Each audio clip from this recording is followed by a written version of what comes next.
Hi guys, and welcome back to another Borderlands 3 video. Today we will be talking about the Borderlands 3 hotfixes for September 27.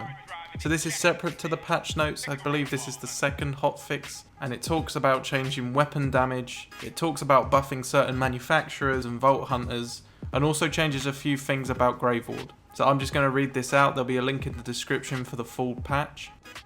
This week's Borderlands 3 hotfixes, which will be live by or before 3 PM PDT today, target weapon and enemy balance, player characters, and adjusting chance of specific unique drops. Billions of guns were fired, and after collecting some data, we wanted to balance some of the weapon types and weapon manufacturers. These adjustments are intended to even the playing field and increase build diversity for all vault hunters. Speaking of build diversity, Zane has received a gadget upgrade, and we're excited to see players creating more unique builds with him. Many crew challenge enemies have specific loot drops, but we receive reports that some were not dropping them.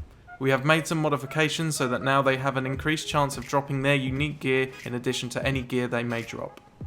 Now for the weapon hotfixes, they go over sniper rifles, pistols, Mali 1 manufacturer, Atlas manufacturer, miscellaneous adjustments, and legendary modifications. So let's start from the top. Sniper rifles have seen a buff. Personally, I think this has been needed. I haven't used many sniper rifles while playing Borderlands 3 because I feel other weapons just do their job much better. But with this hotfix, sniper rifle critical damage has been increased by 20%, fire rate has been increased by 15, time to aim down a sight has been reduced by 15, and time to equip reduced by 20. Now for pistols, they state, Jacobs and Torg pistols were outperforming other manufacturers, dealing damage to groups of enemies at a much higher rate than other pistols. This change keeps their identity intact but reduces their overall group control. TDR, Dahl and Children of the Vault pistols have manufacturer penalties that affect their overall damage. Increasing their overall damage will overcome some of these penalties while retaining their unique gameplay style and feel. So what they've done is they've increased the damage on all TDR and Dahl pistols by 15%. They've increased the Children of the Vault pistols by 20%, they've reduced the damage on Jacobs pistols by 15%, and reduced the damage of Torg pistols by 10%.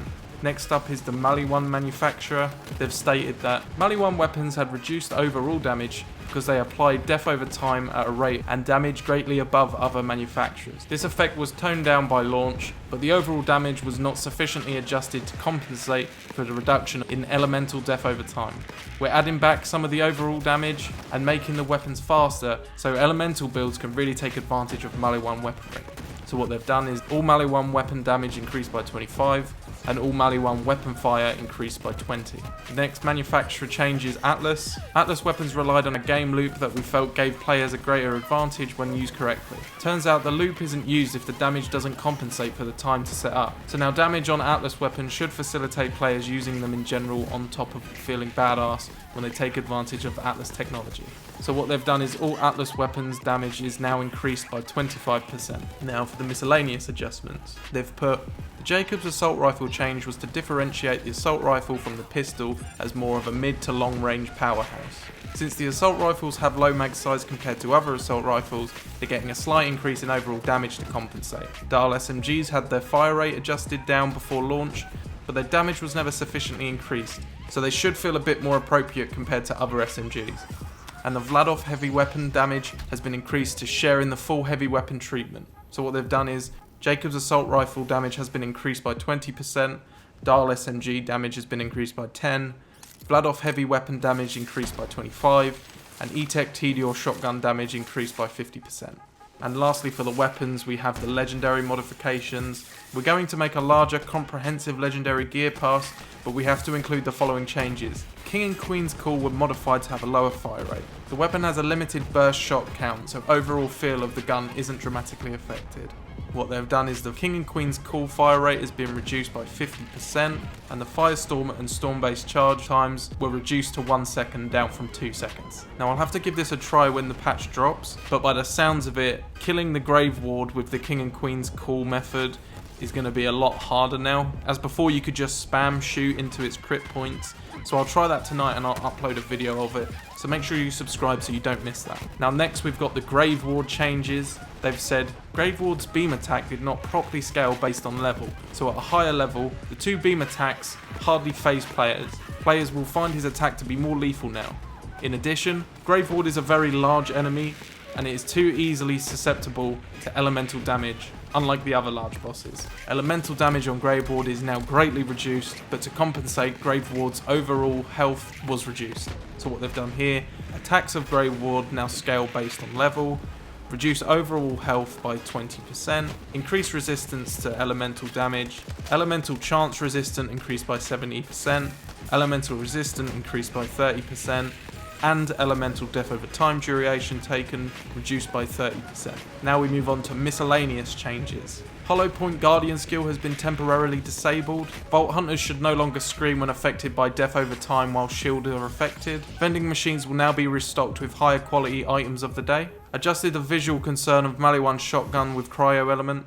Legendary loot drops have been balanced throughout the game. True challenge enemies will drop their intended specific loot, and some enemies like Troy and the Rampager will be a bit more stingy and no longer drop legendaries every kill. And lastly, we move on to Vault Hunter adjustments.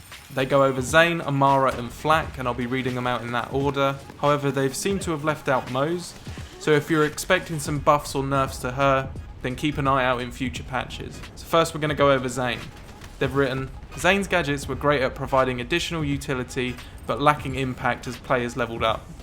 We increased the digiclone damage with all equipped weapons, so the skills can scale better with players as they get to higher levels and harder content. The drone requires a lot of player involvement to take full advantage of its damage output, and increasing the base damage as well as the augments will greatly increase the drone's versatility and reward the players even more for using it efficiently.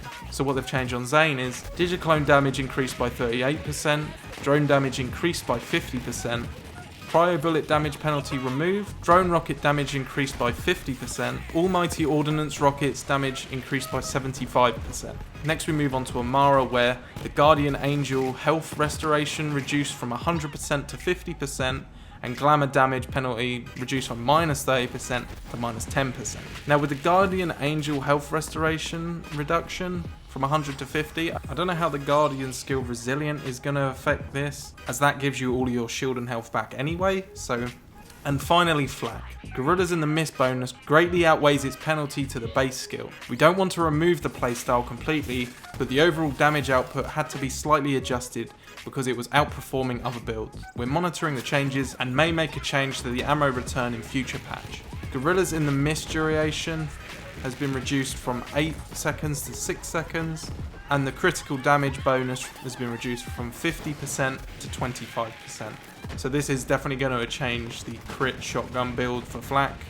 And that's everything. I'll leave a link to the hotfix in the description, and like I said, I'll upload another video tonight testing the King and Queen's cool farming method. If that's something you're interested in, please subscribe and leave a comment. Let me know, are these the buffs and nerfs you wanted? Did they miss something out that you really wanted? Let me know in the comments, because I'm really intrigued to see what you have to say. Honestly, I'm glad they didn't touch Moze, because I have a feeling they would have just nerfed her Demolition Woman's skill tree. So yeah, let me know what you think, and I'll see you again soon. Happy hunting.